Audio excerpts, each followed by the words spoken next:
Bonjour, dans cette vidéo, je vous propose de faire un petit bilan sur les coordonnées dans un repère à un niveau de seconde. Nous parlerons plus particulièrement de la distance entre deux points sous la forme de questions flash, c'est-à-dire de 4 questions assez rapides qui doivent être des automatismes, des réflexes. Nous ne nous attacherons pas forcément à la rédaction complète de la solution. Je basculerai ensuite sur les coordonnées du milieu.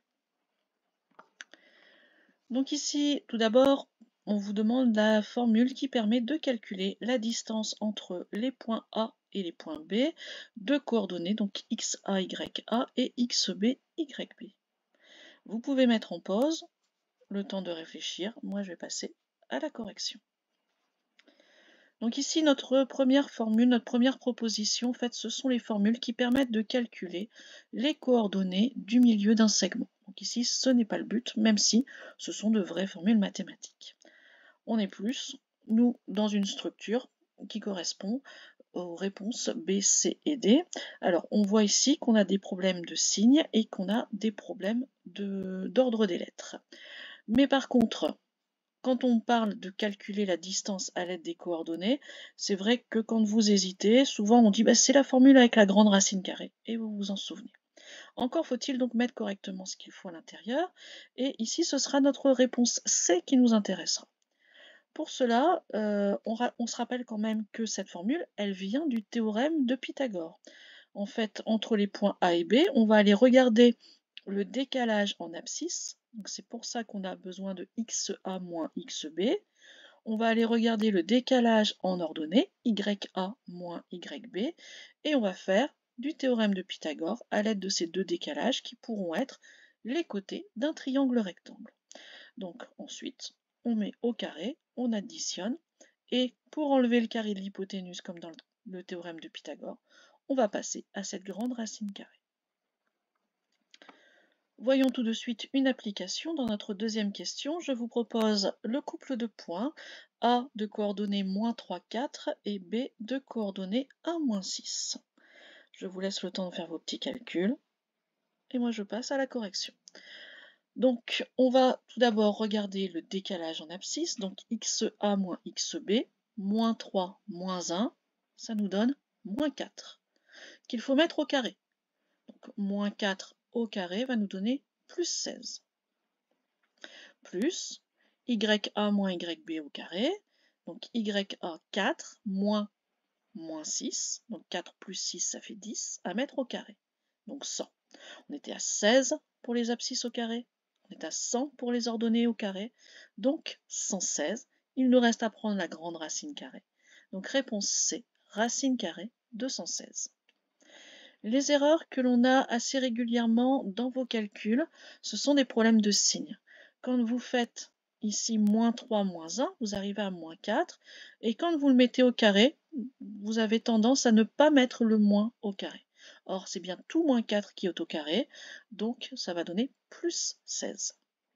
De la même façon, quand vous avez le 4 moins -6, vous avez bien le moins à cause de la formule YA moins YB, et vous avez aussi le moins du YB qui est égal à -6, donc moins qui nous donne plus. Voilà le genre de petites erreurs que l'on rencontre. En troisième question, on imagine que l'on a déjà fait ces calculs-là. Nous avons 3 points A, B et C, et avec les réponses qui vous sont proposées ici, on voudrait prouver que notre triangle ABC est soit quelconque, soit particulier, en proposant donc isocèle, équilatéral ou rectangle. Je vous laisse le temps d'y réfléchir. Je passe à la correction. Donc ici, ce que l'on peut remarquer en regardant nos trois racines carrées, c'est qu'on a 84 qui est égal à 24 plus 60. Et c'est pas vrai avec les racines carrées, hein. Ce que je dis, c'est les nombres sous les racines carrées. Quand on les additionne, il y en a deux qui donnent le troisième. Ça ne fonctionne pas avec les racines carrées, mais c'est pas grave.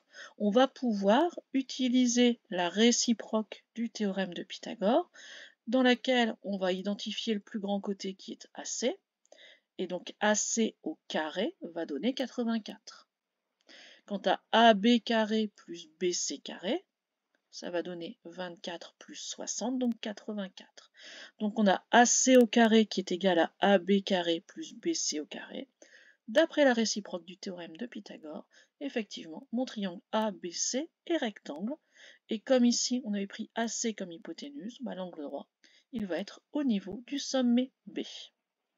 Bon, on pouvait se douter qu'il n'allait pas être ni isocèle ni équilatéral, puisqu'on avait des nombres qui étaient tous les trois différents. Restait à savoir si notre triangle était rectangle ou quelconque. Grâce au théorème de Pythagore et notamment à sa réciproque, on voit qu'il est rectangle. Dernière chose, je reviens un petit peu sur les coordonnées du milieu d'un segment. Alors les calculs directs ont déjà été faits dans une autre vidéo sur ces automatismes. Ici, je voulais parler un petit peu d'un sujet qui vous embête souvent, le symétrique. En fait, ici, on vous propose que le point R soit le symétrique du point S par rapport au point A, et on vous demande de retrouver le lien entre les coordonnées de ces trois points. Donc là, en fait, on a toujours le même réflexe à avoir. Si on parle de symétrique, en fait, on parle de milieu. Et c'est ça qui nous rattache à nos formules de coordonnées du milieu. Donc si R est le symétrique de S par rapport à A, ça veut dire que A est le milieu de RS. Donc XA est égal à XR plus XS divisé par 2. Et YA est égal à YR plus YS divisé par 2. Voilà, au revoir.